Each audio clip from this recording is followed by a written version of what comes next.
మన దేశంలోని ఐఏఎస్ అయినా, ఐపీఎస్ అయినా, అంతెందుకు ప్రజలను పరిపాలించే రాజకీయ నాయకులైన ప్రతి ఒక్కరూ వాళ్ళ హిస్టరీ చూసుకుంటే ఖచ్చితంగా రైతు కుటుంబం నుండి వచ్చిన వారే ఉంటారు. కానీ ఇప్పుడు అదే దేశానికి అన్నం పెట్టే రైతులకు ఏ విధంగా సహాయపడకపోగా వాళ్లను, వాళ్ల బ్రతుకులను తక్కువ చేసి చూస్తున్నాం, దారుణంగా అవమానిస్తున్నాం. ఈ రోజుల్లో రైతులకు జరిగే అవమానాలు అన్నీ ఇన్నీ కాదు. రైతు అని చెప్పుకుంటేనే చిన్నచూపు చూసే జనాల మధ్య బ్రతుకుతున్నారు రైతులు. తమ ఒంట్లోని కండని కరిగించి రక్తాన్ని చెమటగా మార్చి ఒక్కో గింజ పండిస్తే కంప్యూటర్ల ముందు కూర్చొని కహానీలు చెప్పుకుంటూ కడుపు నింపుకుంటున్న మనకు రైతు పడే కష్టం విలువ ఎలా తెలుస్తుంది? అచ్చం అలాంటి ఘటనే బెంగుళూరులో జరిగింది. రాజాజీనగర్ మెట్రో స్టేషన్లో ఓ రైతుకు జరిగిన ఓ సంఘటన ఈ మధ్య సోషల్ మీడియాలో విపరీతంగా వైరల్ అయింది. ఇప్పుడు ఆ సంఘటన గురించి ఈ వీడియోలో అసలు ఏం జరిగిందో పూర్తిగా తెలుసుకుందాం. కానీ దానికి ముందు చిన్న రిక్వెస్ట్. మా వీడియోలు చాలా మంది చూస్తున్నారు కానీ మా ఛానల్ ని సబ్స్క్రైబ్ చేసుకోవటం మర్చిపోతున్నారు. అయితే వీడియో చివరి వరకు చూసిన తర్వాత మా కంటెంట్ మరియు మా ఇన్ఫర్మేషన్ నచ్చితే వీడియోని లైక్ చేయడంతో పాటుగా మా ఛానల్ ని సబ్స్క్రైబ్ చేసుకుని పక్కనే ఉన్న బెల్ ఐకాన్ కొట్టేసి నోటిఫికేషన్ ఆన్ లో పెట్టుకోండి. చివరిలో మీ అభిప్రాయాన్ని మాకు కామెంట్ చేయటం మాత్రం మర్చిపోవద్దు. అలాగే మా వీడియోలు మరియు మా కంటెంట్ గురించి సలహాలు, సూచనలు ఏవైనా ఇవ్వాలనుకుంటే తప్పకుండా కామెంట్లో తెలియచేయండి. మీ ప్రతి కామెంటును తప్పకుండా పరిగణనలోకి తీసుకుంటాం. ఇక వీడియో కంటిన్యూ చేసేద్దాం. అది బెంగళూరులోని రద్దీగా ఉండే రాజాజీనగర్ మెట్రో స్టేషన్. ఓ రైతు తన పని కారణంగా కొంచెం మాసిన తన సంప్రదాయ దుస్తులతో ఉంటే తెల్లదోతి మరియు చొక్కాతో సామాన్లు కలిగిన ఓ సంచిని తలపై పెట్టుకుని మెట్రో స్టేషన్లోకి వచ్చాడు. వెళ్లి టికెట్టు తీసుకున్నాడు. ఇక లోపలికి వెళ్లడానికి ప్రయత్నించిన ఆ రైతుని మెట్రో స్టేషన్లో ఉండే సెక్యూరిటీ సిబ్బంది లోపలికి అనుమతించటానికి నిరాకరించారు. కాని ఎందుకు?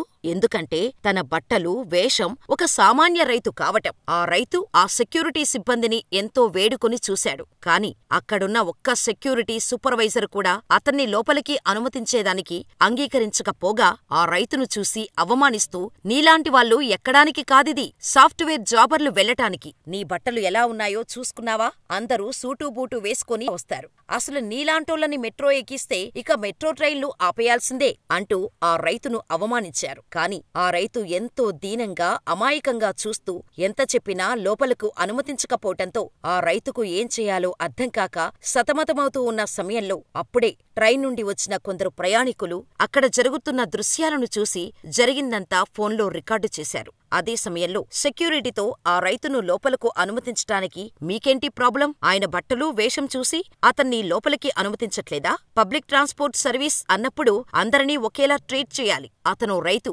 ఆయన సంప్రదాయ దుస్తుల్లో ఆయన వచ్చారు. మీకోసం సూటు బూటు వేసుకుని రాలేడు కదా అంటూ గొడవ చేశాడు. అతన్ని చూసిన మరికొంది ప్రయాణికులు అక్కడికి చేరి అందరూ కలిసి ఆ సెక్యూరిటీ ఆఫీసర్తో గొడవపడి చివరికి ఆ రైతును ఎలాగోలా ట్రైన్ ఎక్కించారు. అక్కడితో కథ ముగిసిందనుకున్నాడు పాపం సెక్యూరిటీ సూపర్వైజర్. కాని అక్కడ జరిగిన హంగామా అంతా వీడియో తీసి ప్రయాణికుల్లో ఒకరు సోషల్ మీడియాలో అప్లోడ్ చేశారు. అంతే.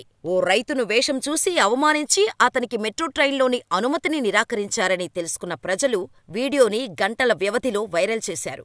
బెంగళూరు మొత్తం సోషల్ మీడియాలో ఆ సెక్యూరిటీ సూపర్వైజర్కి నిప్పంటించేసింది. ఇంకేముంది, ఆ సెక్యూరిటీ సూపర్వైజర్ని అతని జాబులో నుండి తీసేసింది బెంగళూరు మెట్రో రైల్ సర్వీస్. అంతేకాదు, ఆ వీడియోపై వ్యవసాయ శాఖ మంత్రి ఎన్ చెలువరాయస్వామి కూడా స్పందించారు. కాని ఈ విషయం తెలిసిన ప్రజలు మాత్రం సూపర్వైజర్ జాబు తీసేయటానికి బదులుగా ఆ సెక్యూరిటీ ఆఫీసర్లకు ముందు ట్రైనింగ్ ఇవ్వండి అంటూ తమ తమ భావాలను వ్యక్తపరిచారు. అయితే ఇక్కడున్న పెద్ద సమస్య ఏంటంటే ప్రస్తుతం మనం 2024 సంవత్సరంలో ఎంతో అడ్వాన్స్డ్ టెక్నాలజీ ఉన్న రోజుల్లో బ్రతుకుతున్నప్పటికీ కొందరు మనుషులు మాత్రం ఇంకా అప్డేట్ అవ్వలేదు.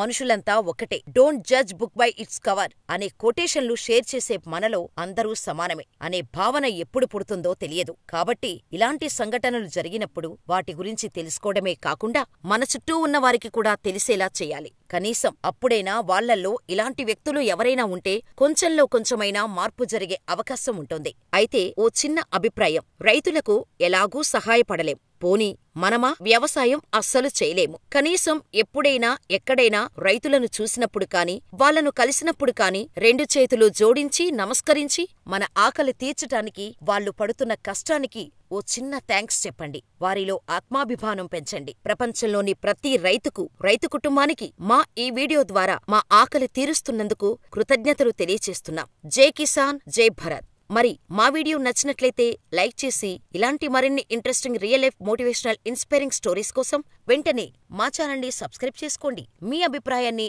మాకు కామెంట్ చేయటం మాత్రం మర్చిపోకండి. మీ తరపున మాకేవైనా సలహాలు సూచనలు ఇవ్వాలనుకుంటే దయచేసి డిస్క్రిప్షన్లో ఉన్న జీమెయిల్కు మెయిల్ చేయగలరు. ಬಂದಿದೀವಿ ಇವ್ರನ್ನ ಮೆಟ್ರೋದೊಳಗೆ ಬಿಡ್ತಿಲ್ಲ ಯಾಕಂದ್ರೆ ಇವ್ರದ್ದು ಡ್ರೆಸ್ ಗಲೀಜಿದೆ ಅಂತ.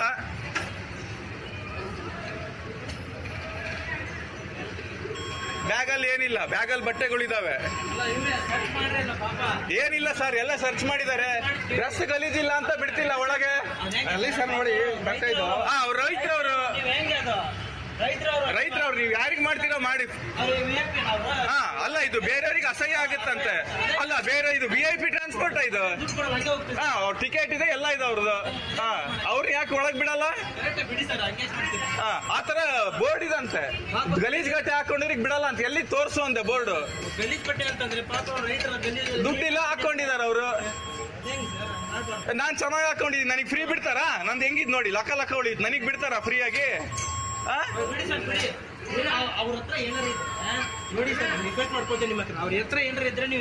ಏನಾರ ಇದ್ರೆ ತೆಗೆದು ಹೊರಗೆ ಕಳಿಸಿ, ನಾನೇನು ಹೇಳಲ್ಲ. ವಾರ್ನಿಂಗ್ ಮಾಡಿದ್ದಾರೆ ಸರ್. ಆಗಲ್ಲ ಸರ್.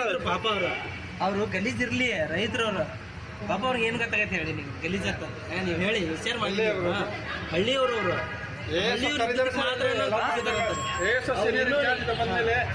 ಅಷ್ಟೊತ್ ನಮಗೆ ಕಾಯಕ್ಕಾಗಲ್ಲ, ನಾವು ಹೋಗ್ಬೇಕು. ಆಲ್ರೆಡಿ ಬಂದ್ 15 ನಿಮಿಷ ಆಯ್ತು ಇಲ್ಲಿ.